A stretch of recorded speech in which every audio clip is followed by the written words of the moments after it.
মাওলানা মজুমফুল্লাহ সুযোগ্য কন্যা সাংবাদিক। এই ফোরামটি ফেনী উন্নয়নের জন্য অন্যতম একটি প্ল্যাটফর্ম। প্রায় 21টি দাবি সম্বলিত তাদের যে এখন কর্মসূচি আছে, এটি অচিরেই তারা বাস্তবায়ন করতে সক্ষম হবেন এবং শুধুমাত্র অবকাঠামো উন্নয়ন নয়, সামাজিক বিভিন্ন সমস্যা রয়েছে। একটি সুন্দর সমাজ তৈরি করতে না পারলে শুধুমাত্র ইট কাঠের পাথরের উন্নয়ন দিয়ে কিন্তু সমাজ বা রাষ্ট্রকে উন্নত করা যায় না। শিক্ষার সেক্টরে আলোকপাত করতে হবে, মাদককে নির্মূল করতে হবে, বিভিন্ন সামাজিক সমস্যা যেটি আমরা অনেক সময় ব্যক্ত করতে পারি না, সেই সমস্যাগুলি এখন সমাজে প্রকট আকার ধারণ করছে। আমরা চাই যে এই ফোরামটি ফেনীর সুষম উন্নয়নে একটি ওয়াচডগ হিসেবে কাজ করবে।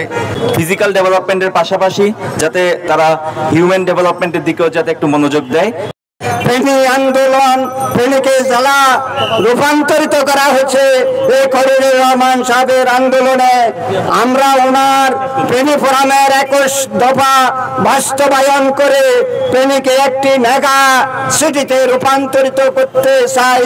সম্প্রীতির সাথে ফেনীর সকল উন্নয়ন নিয়ে এক সুরে এক ছাতার নিচে থেকে হাতে হাত রেখে কাঁধে কাঁধ মিলিয়ে কাজ করে যাবে।